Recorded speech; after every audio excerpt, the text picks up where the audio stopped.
صلی علی رسولہ الکریم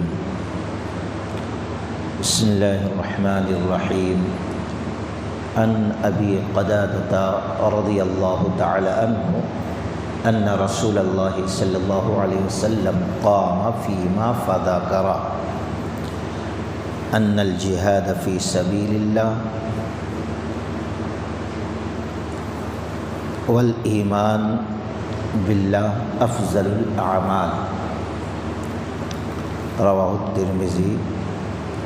ابو قتادہ رضی اللہ تعالیٰ عنہ کہتے ہیں قام فیہم فذکر، اللہ کے نبی صلی اللہ علیہ وسلم کھڑے ہوئے خطبہ دینے کے لیے، نصیحت کرنے کے لیے، تو آپ صلی اللہ علیہ وسلم نے فرمایا اللہ تعالیٰ کی راہ میں جہاد کرنا اور اللہ پر ایمان رکھنا یہ افضل عملوں میں سب سے افضل عمل ہے، سب سے بہتر عمل ہے۔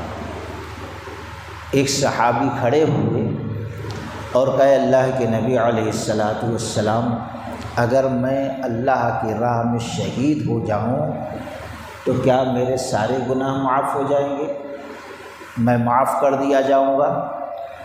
اللہ کے نبی صلی اللہ علیہ وسلم نے فرمایا ہاں، شرط یہ ہے کہ تم صبر کرنے والے ہو اور تم پیچھے ہٹنے والے میدان سے نہ ہو، دشمن سے بھاگنے والے نہ ہو بلکہ دشمن پر حملہ کرنے والے ہو، جب تمہارے گناہ معاف ہوں گے۔ پھر آپ نے فرمایا تم نے کیسے پوچھا تھا، ذرا پھر بولو تو۔ پھر وہ صحابی رسول فرمائے کہ اللہ کے نبی علیہ السلام اگر میں شہید کر دیا جاؤں تو کیا میرے گناہ سب معاف کر دیے جائیں گے؟ آپ صلی اللہ علیہ وسلم نے پھر وہی بات دہرائی، اگر تم صبر کرنے والے ہو، پیچھے ہٹنے والے نہ ہو، حملہ کرنے والے ہو تو سوائے قرض کے ابھی جبریل علیہ السلام آ کر مجھ سے یہ بات بتائی۔ یہ ہے مکمل حدیث۔ اب اس کے اندر ایک تو یہ بتایا گیا ہے کہ سب سے افضل عمل کون سا ہے؟ اللہ تبارک و تعالیٰ پر ایمان لانا۔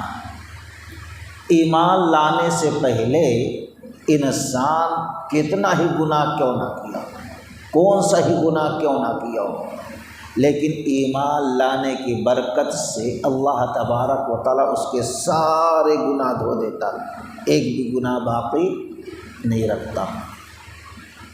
لیکن ایمان کیسا بھی ہو، آج جیسے بدعقیدگی کا، شرک کا، بدعت کا، ایسا نہیں۔ اللہ تعالیٰ نے شرط لگائی فَإِنْ آمَنُوا بِمِثْلِ مَا آمَنْتُمْ، صحابہ جیسے ایمان خالص اور پیور ہو تو۔ آج کچھ بات ہمارے باپ دادا ایسے چلتے آ رہے ہیں، ان کے شرط، ان کے طریقے، یہ سب نہیں۔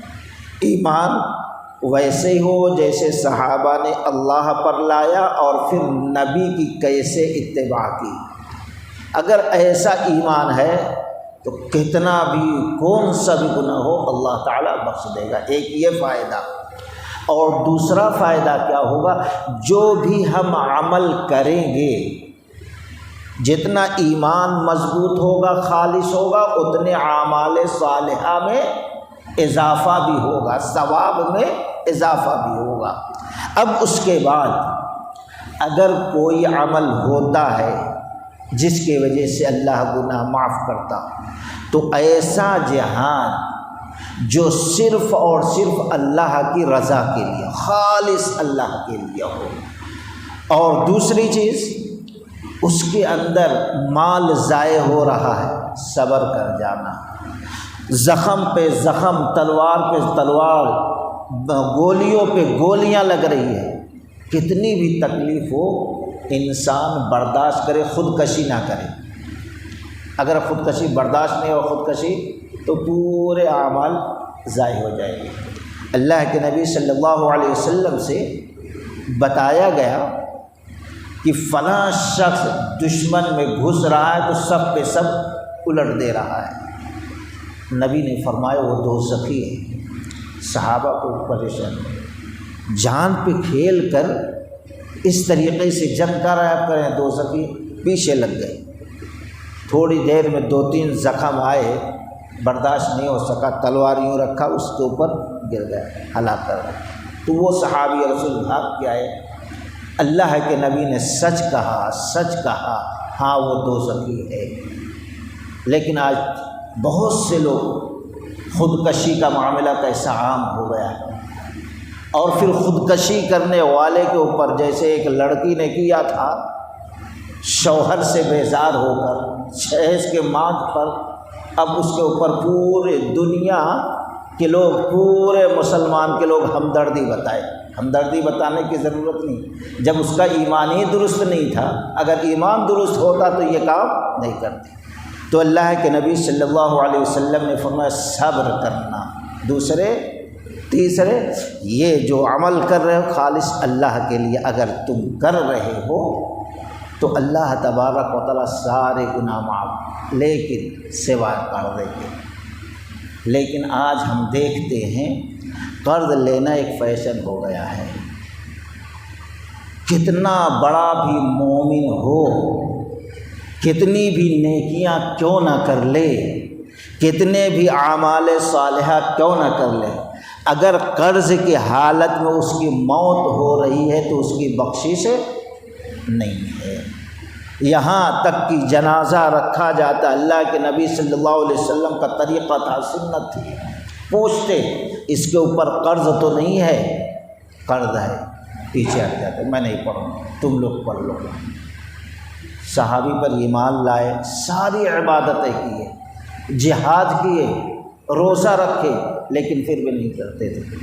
لیکن جب اللہ کے نبی صلی اللہ علیہ وسلم کے پاس مال آنا شروع ہوا، مال غنیمت، تو پہلے آپ پوچھتے قرض آیا، کوئی ان کے طرف سے وارث ادا کر رہا ہے تو ٹھیک ہے، اگر نہیں تو اللہ کے نبی اعلان کرتے اس کا قرض ادا کرنا میرے اوپر ہے، ذمہ داری لے لیتے تھے، پھر جنازے کی نماز پڑھتے تھے۔ جب تک قرض ادا نہیں کرتا، گرچہ وہ جہاد کیا ہو، اللہ تعالیٰ اس کی بخشش نہیں فرماتا، اس کو معاف نہیں فرماتا۔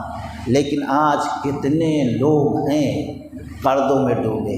اب یہاں محدثین کہتے ہیں ایسا مقروض ہو، اگر طاقت رکھتا ہے، آج طاقت رکھ رہا ہے، پھر دنیا کے پورے گاڑی مینٹین کر رہا ہے، کھانے پینے میں، شان و شوکت میں، عوش و آرا میں کوئی کمی نہیں بھائی ابھی نہیں دے پا۔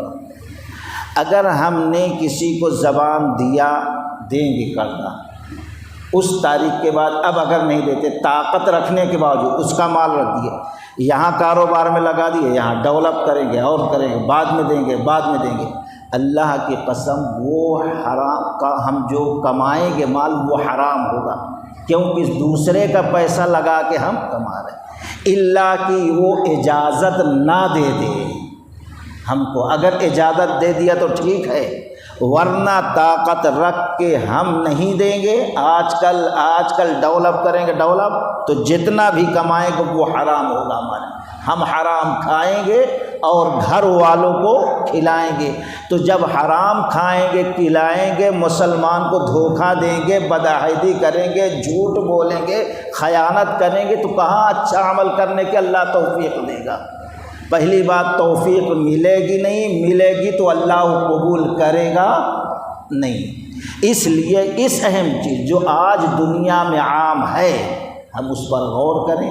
اللہ کے نبی صلی اللہ علیہ وسلم جب وطر کے آخری سجدے میں جاتے تھے تو جو دعا پڑھتے تھے، آخری لفظ کیا؟ اعوذ بک من المآثم والمغرم، اعوذ بک من المآثم والمغرم، اعوذ بک من المآثم، بار بار پڑھ رہے ہیں، بار بار، سجدہ لمبا ہو رہا ہے۔ عائشہ رضی اللہ تعالیٰ نے کہا کہ اللہ کے نبی صلی اللہ علیہ وسلم اسی ایک لفظ پہ آپ پہنچ کر بار بار پڑھتے ہیں، بار بار پڑھتے ہیں، لمبا سجدہ ہو جاتا ہے، کیا وجہ ہے؟ تو اللہ کے نبی صلی اللہ علیہ وسلم نے فرمایا قرضہ اور گناہ، معاصم والمغرم، قرض داری سے اور گناہ سے بچا۔ کیا بڑی بات ہے، انسان جب گناہ کرتا ہے تو اللہ تعالیٰ کے نزدیک گرتا جاتا ہے، اور دوسرے جب قرض میں ہوتا ہے تو اب جھوٹ، مکاری، دھوکے بازی، بدعہدی، وعدہ خلافی، دنیا بھر کے گناہ میں ڈوبتا چلا جاتا ہے۔ گویا گناہوں کی جڑ ہے، اسی لیے میں ان دونوں چیزوں سے سجدے میں پناہ مانگتے رہتا ہوں۔ تو اپنی اصلاح کرنے کی ضرورت ہے۔ اللہ تبارک و تعالیٰ تیار ہے گناہوں کو بخشنے کے لیے۔ اللہ تعالیٰ سے دعا ہے اللہ تعالیٰ ہم تمام لوگوں کو صحیح معنوں میں قرآن و سنت کے مطابق عمل کی توفیق رفیق عطا فرمائے۔ سبحانک اللہم و بحمدک۔